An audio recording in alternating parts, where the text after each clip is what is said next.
The terminal was crowded with travelers moving in practiced rhythm, some rushing, some wandering, all wrapped in the quiet chaos that lived inside airports. James Caldwell stood by gate 14, his boarding pass tucked neatly into his jacket pocket, a leather briefcase in one hand, coffee in the other. His flight to New York was boarding in 20 minutes. He had made this trip countless times before, but this one mattered more than most. Tomorrow morning, he was meeting the board of his airline company for an important expansion announcement. James wasn't the type to seek attention. Dressed in a dark navy suit, he blended in easily with the other executives waiting for their first-class call. A few passengers glanced at him but quickly looked away, assuming he was just another businessman. No one recognized him, and he preferred it that way. When the boarding announcement came, James waited his turn, scanning emails on his phone as the line inched forward. At the counter, the gate attendant smiled politely. "Good evening, sir. First class, seat 2A. "That's right," he said, returning the smile. Once on board, he placed his briefcase neatly in the overhead compartment and settled into his seat. The cabin was bright, quiet, filled with the soft sound of jazz from the overhead speakers. A young couple sat a row ahead, chatting happily. Across the aisle, an older man was already reclined, headphones on, eyes closed. As James adjusted his seatbelt, a flight attendant approached, a woman in her 30s, her smile polite but tight. "Sir, this section is reserved for first-class passengers," she said. He looked up, surprised. "Yes, I know. That's me." Her smile faltered slightly, her tone cool. "I'll just need to double-check your ticket." James handed it over calmly. She scanned it, eyes flicking over the seat number, then back to him. Must have been a mix-up," she muttered, forcing a laugh. "You're good to stay." "Thank you," he said simply, returning his gaze to the window. But the exchange hadn't gone unnoticed. Two other flight attendants nearby whispered quietly, glancing his way, their laughter barely contained. One of them, a tall man with slicked-back hair, made a face that James caught reflected faintly in the window's glass. It was small, almost invisible to anyone else, but it said everything. He took a slow breath, steadying himself. It wasn't new. It never was. After takeoff, the cabin lights dimmed. The attendants moved through the aisles, serving drinks and meals to the passengers in first class. James watched as they placed linen napkins and silverware on the trays of every traveler in front of him. When the cart reached his row, the woman from earlier paused, then leaned toward the other attendant. They exchanged a quiet whisper before she straightened. "I'm sorry, sir," she said, her smile overly bright now. "We've just run out of the dinner service for this section. I can offer you something from economy instead." James looked around. Every other tray was full. No one else had been told such a thing. He set his tablet down slowly. "You've run out of meals for first-class passengers?" Her voice stayed light, too light. "It happens sometimes." He met her eyes for a long moment. "I see, in that case water is fine." She nodded quickly. "Of course." She turned to go, but as she did, James heard the faintest snicker from behind her, the same male attendant, whispering something that made the corner of her mouth twitch into an uneasy smile. It took everything in him not to react. He had lived his entire life understanding that dignity wasn't about silence, but about timing. As the plane leveled off, James opened his laptop and began reviewing the final notes for tomorrow's meeting. Across the header of the document, in clean, sharp letters, was the logo of Aerovista Airlines. Beneath it, his name signed neatly at the bottom, James Caldwell, Chief Executive Officer. The irony almost made him laugh. He had boarded this plane quietly to test the very service he had spent years trying to improve. He wanted to see how customers were treated when no one knew who they were. And tonight he had found his answer. About 40 minutes into the flight, one of the attendants stopped at his seat again, her tone careful now. "Sir, would you like a snack or anything else?" James looked up from his laptop. "Actually," he said calmly, "I'd like to speak to your lead flight attendant." She hesitated. "Is there an issue?" "Yes," he said, closing his laptop gently. "And it's one I'd prefer to address directly." Her face shifted, the kind of look that came when people suddenly realized they'd misread a situation. "Of course, sir. I'll get her right away." A few minutes later, the lead attendant arrived. A woman in her 50s, professional, warm smile, the kind of person who carried quiet authority. "Good evening, sir. I'm Carol. I understand there's been a problem?" James gestured toward the two attendants who stood a few rows behind her, watching nervously.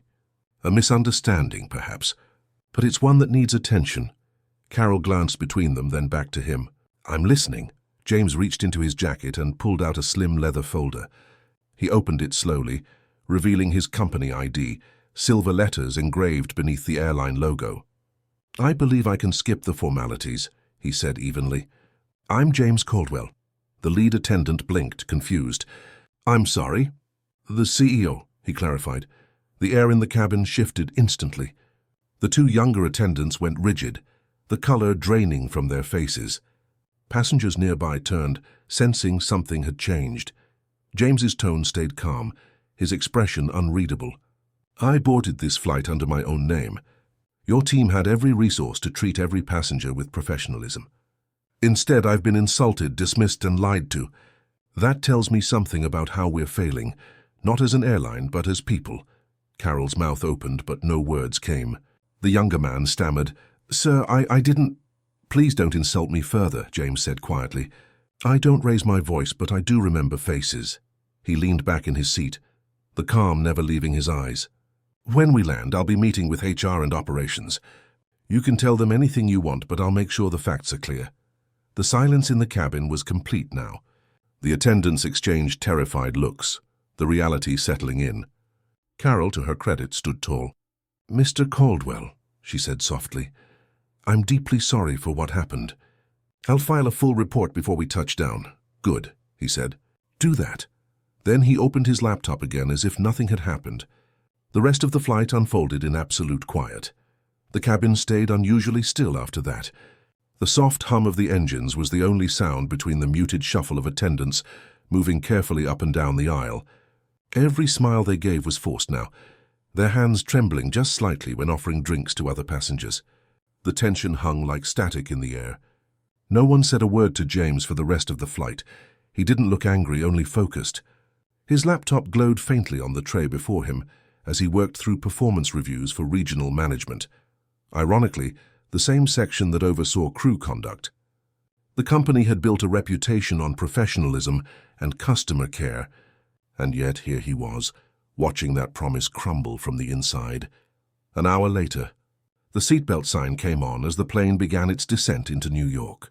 The lights dimmed, passengers adjusted their seats, and the lead attendant made the usual announcements.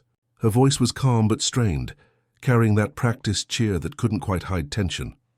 When she walked past James's row, she paused, clearing her throat softly.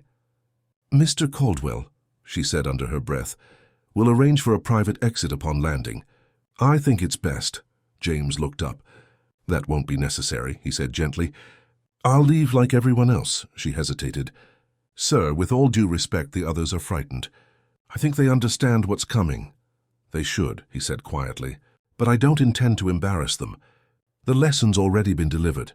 When the plane touched down, the brakes screeched softly, and the passengers erupted in applause, a habit more out of relief than celebration.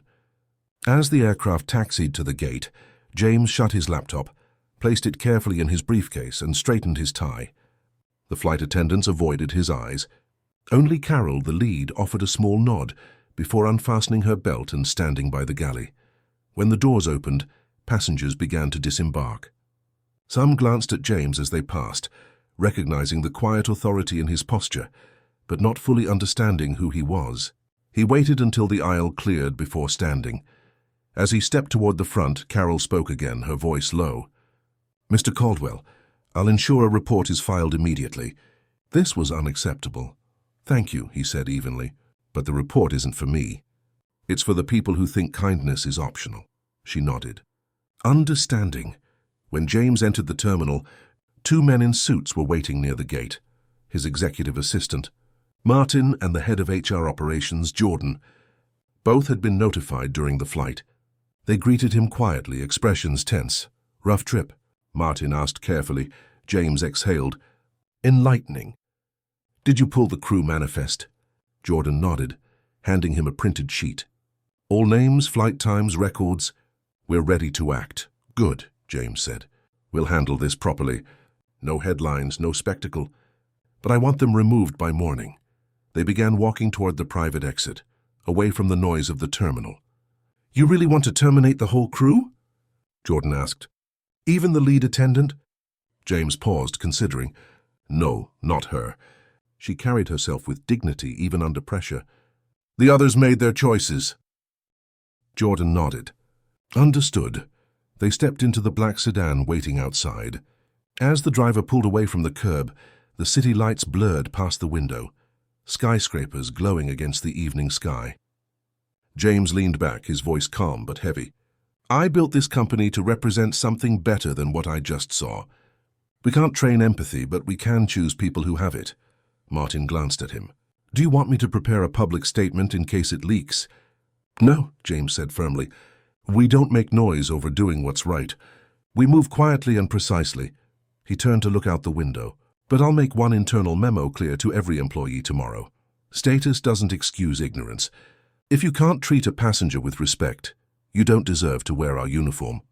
That night back at his hotel, James sat by the window overlooking the skyline. His briefcase was open beside him, papers spread neatly across the table. He wasn't angry anymore. What he felt was tired, a familiar fatigue that came from fighting the same battle in new forms. He poured himself a glass of water and sat for a while, letting the city hum around him. His phone buzzed with a message from Jordan. Crew notified. Immediate termination accepted. Lead attendant retained pending review. James replied simply, "Thank you. Schedule leadership review for next week." He placed the phone down and looked out over the city lights again. Somewhere out there, the attendants were probably sitting in shock, replaying the night in disbelief. He didn't take pleasure in their fear. But maybe somewhere in that silence, they would understand what their behavior had cost them and what it had revealed. He had built Aerovista from the ground up, not just to make money, but to redefine service. For him, flying had always represented equality. No matter how high you went, everyone shared the same sky. Somewhere along the way, people forgot that. He finished his water, loosened his tie, and sat back. Tomorrow he would face the board, announce the new expansion, and stand before hundreds of employees who looked to him as proof that leadership didn't need arrogance to command respect. As he turned off the lamp, the city light still reflected softly in the window. A quiet reminder that even at 30,000 feet, integrity was still the rarest kind of altitude. Morning sunlight streamed through the glass walls of Aerovista headquarters, casting long reflections across the marble floor. Employees moved briskly through the lobby, the rhythm of a new day beginning. James Caldwell stepped out of the elevator onto the executive floor, his expression composed but unreadable. He'd been awake since before dawn, not because of nerves, but because he believed in meeting tension with readiness. In the conference room, the board of directors had already gathered, 12 people seated around the long oak table, each with a folder neatly placed before them. Sam smiled as he entered. Others offered the polite nods reserved for those who didn't yet know whether a storm or a calm meeting was coming. "Morning." "James," said one of the board members, a woman named Karen Patel. "We heard about your flight last night. You could have taken the company jet, you know." James set his folder on the table and took his seat. "That's exactly why I didn't. I needed to see what our passengers experience. Unfortunately, I got a much clearer picture than I expected." A murmur moved through the room. Another director, Robert Hayes, leaned forward. "We read your memo. You actually dismissed the entire first-class crew?" "Yes," James said, tone even, "except the lead attendant. She handled herself with professionalism and deserves review, not punishment." Robert frowned slightly. "It's a bold move. Some might say abrupt." James turned his gaze toward him. "Abrupt is what happens when leadership stops paying attention. This wasn't about one bad crew. It was about a culture that quietly tolerates disrespect until it lands in the wrong seat." The room fell quiet. Karen nodded slowly. "What happened exactly?" James folded his hands. "I was mistaken for someone who didn't belong in first class. They ignored protocol, mocked me behind my back and lied to my face. That could have been any passenger. The only difference was I had the authority to do something about it." One of the younger executives spoke up hesitantly. "You're saying this was about bias." "I'm saying it was about blindness," he replied. "The kind that comes from believing certain people fit the image of belonging more than others. If a uniform gives someone the power to humiliate, we've failed before takeoff." No one argued after that. James took a breath and continued. I didn't terminate them out of anger. I did it because change has to start where the problem is most visible. And now we start fixing it. He opened his folder and slid a stack of papers across the table. I'm launching an internal reform program called Elevation. It focuses on two things: empathy and accountability. Every crew member, from attendants to senior staff, will complete comprehensive retraining. And this time we're bringing in people who understand what respect looks like from both sides of the aisle. Karen flipped through the proposal, nodding.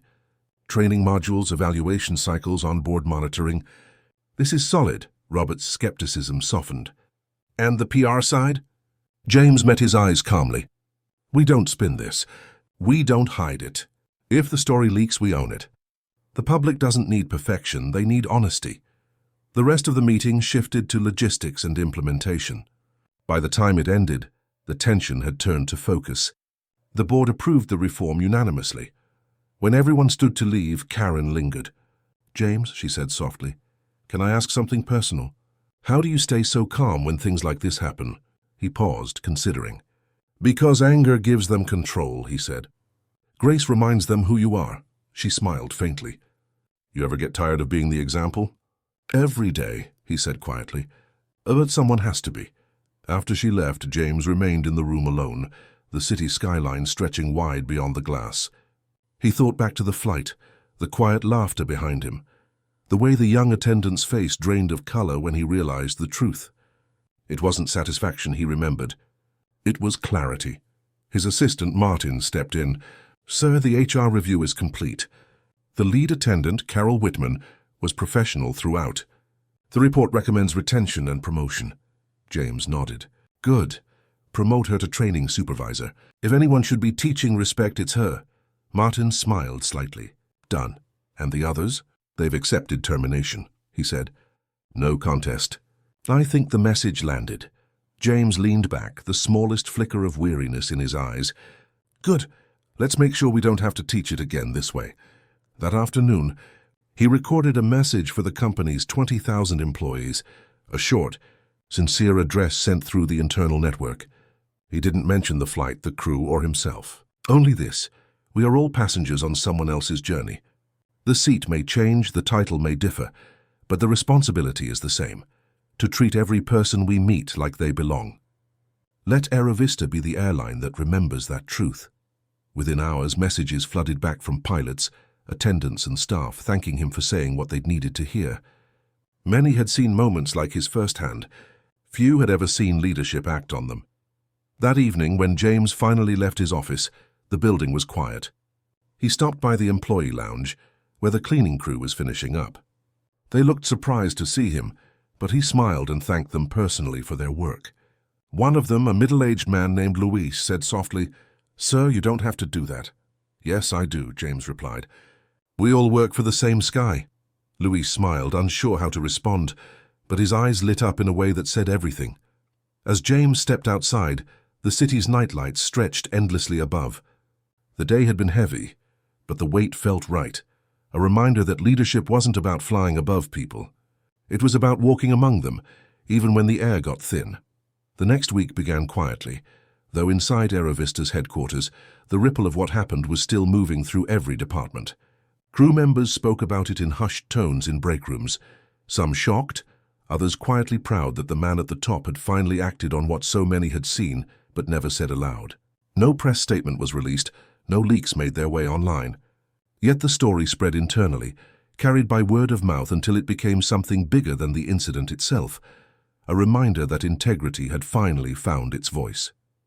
James arrived early each morning, as he always did, greeting the front desk team by name. There was no grand change in his routine, but people noticed something in his demeanor, a calm that carried weight, the kind that came from conviction. He didn't talk about what happened. He didn't need to. Everyone understood the message. Respect wasn't negotiable. By midweek, he scheduled a company-wide town hall. Employees filled the auditorium, the room humming with quiet anticipation. Pilots in uniform sat beside maintenance techs, flight attendants beside call center representatives. James stepped onto the stage wearing his usual dark suit, no notes in his hands, no podium in front of him, just a microphone and the truth. "Good afternoon," he began. "I've been part of this company since it was 3 planes and a rented hangar. I've seen people work 20-hour shifts, fix engines in the cold, and serve meals with a smile after the hardest days of their lives. That's the Aerovista, I know. But somewhere along the way, some of us started believing the job was about hierarchy instead of humanity." The room was still, eyes fixed on him. He continued, "Every passenger who steps onto one of our planes is someone's parent, child, or friend. You don't need to know who they are to treat them with decency. You just need to remember that they trusted you with their safety, and that trust deserves more than politeness. It deserves genuine care." He let the words rest before speaking again. "The flight last week was a turning point, not because of who was involved, but because it revealed who we're becoming. I want that to change, starting now." He gestured toward the back of the room where a familiar face stood, the lead attendant, Carol Whitman. "Carol is now our new head of service training. She'll be leading a new program designed to bring empathy back to every part of how we serve." The audience erupted in applause, the kind that wasn't just supportive, but relieved. Carol smiled nervously, offering a small wave before sitting down again. James waited until the noise softened. "Leadership," he said, "isn't about titles. It's about tone, the way we speak to people, the patience we offer, the grace we show under pressure. Those things shape who we are far more than any policy ever will." He paused for a moment, scanning the faces before him, young attendants, seasoned captains, engineers with grease-stained hands. "This company will only rise if we rise with it as people. That means no more turning a blind eye, no more silent approval of arrogance, and no more forgetting that kindness costs nothing." The room broke into applause again, louder this time. James didn't smile right away. He just nodded, letting it settle. It wasn't pride that filled him, it was a quiet sense of relief. For once, the lesson didn't have to be hidden in silence. After the meeting, dozens of employees stopped to shake his hand. Some thanked him. Others said nothing, just met his eyes and nodded in understanding. One young attendant, barely out of training, said softly, "Sir, I joined this airline because of people like you. Now I'm glad to stay because of what you just did." James thanked her and moved on, his mind turning toward the next task, the next improvement, the next flight that might test everything they had just promised to become. That evening, he flew home, not on the company jet, but again on a commercial flight, in first class like any other traveler. The crew greeted him with practiced professionalism, unaware of who he was. They offered a drink, a smile, a meal. Everything was smooth, ordinary, correct. When the meal arrived, he looked up at the attendant and asked softly, "Do you enjoy your job?" She blinked, a little surprised by the question. "Yes, sir. I really do," he smiled faintly. "Good. Keep doing it the way you just did. The right service changes more than a flight. It changes people." She smiled back, unsure why the simple praise felt so sincere. "Thank you, sir." As the plane cruised above the clouds, James looked out the window at the endless blue horizon. He wasn't thinking about the people he'd fired, or the silence that followed. He was thinking about the crew still working, the ones who treated strangers with the respect they deserved, who saw every seat, every name, every life as equal. He thought about how fragile dignity could be, and how easily it could be restored by one act of courage, and somewhere between the clouds and the quiet hum of the engines, he finally let himself rest, knowing that leadership had nothing to do with how high you sat, but everything to do with how you carried others with you.